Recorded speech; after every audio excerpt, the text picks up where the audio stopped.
मुझे लगता है कि कोई कहीं से भी आया हो, पर यदि सतपथ पर आगे बढ़ रहा है तो उसका आरंभ सत्संगति से ही हुआ होगा, सत्संग से ही हुआ होगा।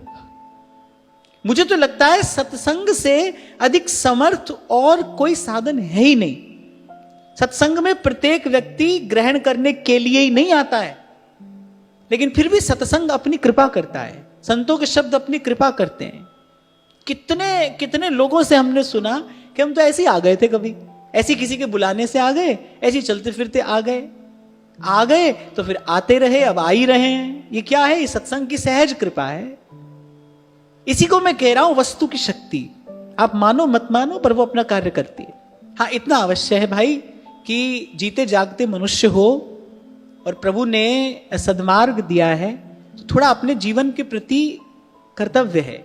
कल मैं आपसे कह रहा था ना, अपने आप को शरीर मानोगे फिर धर्म कुछ और है, फिर तो घर है, परिवार है, नाते रिश्तेदार है, पुत्र है, पुत्री है, फिर तो बहुत कुछ है।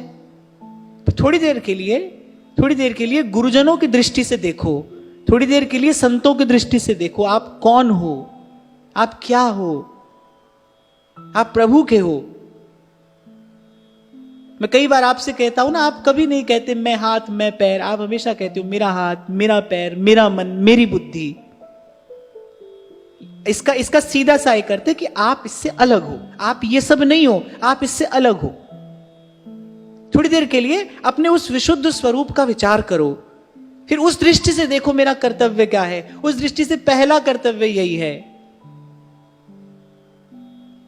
सुमिरन कर ले मना तेरी बीती जाती उम्र हरि नाम बिना, सुमिरन कर ले मना। और फिर मैं तो आपको ये भी कहता हूं कि भाई मैं ऐसा नहीं आदेश दे रहा हूं आपको कि आपको सत्संग ही करना है, पर मैं कहता हूं सत्संग भी करना है। इतना तो करिए, इतना तो अवश्य करना चाहिए कि भाई ये भी करना है। दिन में बाकी सब काम करने, तो ये भी करना है। आप यहां से आरंभ करो, देखो एक बार इसको प्रयोग करके देखो। आप यहां से आरंभ करो कि भाई ये भी करना है, आगे पीछे जब भी समय मिले तभी करो। फिर होगा क्या, जैसे भारी वस्तु अपना स्थान स्वयं बना लेती है ना, आप पानी में पत्थर डालो तो क्या होता है, जल से भरे पात्र में आप पत्थर डालोगे तो वो जो गौरवशाली वस्तु है, जो भारी वस्तु है ना, वो अपना स्थान स्वयं बना लेगी। उतना जल बाहर चला जाएगा, वो अपना स्थान बना लेगी। ऐसे ही आप एक बार इसी भाव से आरंभ करो, हाँ भाई ये भी करना है। फिर धीरे धीरे क्या होगा, भजन आपकी प्राथमिकता बन जाएगा, प्रियोरिटी। भजन आपकी प्राथमिकता बन जाएगा, और भजन प्राथमिकता बन जाए फिर उसके बाद कोई चिंता नहीं है। जब भजन प्राथमिकता हो जाता है, जब आपका पूरा जीवन भजन भाव के ही आश्रय में आ जाता है, फिर जीव को कर्म बंधन में बंधने की चिंता नहीं रहती। भजन संभाल करता है, सत्संग संभालता है।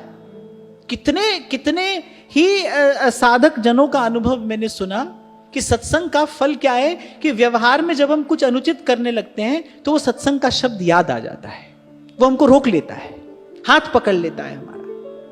इसी प्रकार प्रभु जीव की रक्षा करते हैं, इसी प्रकार प्रभु उसकी संभाल करते हैं। सत्संग संभाल करता है।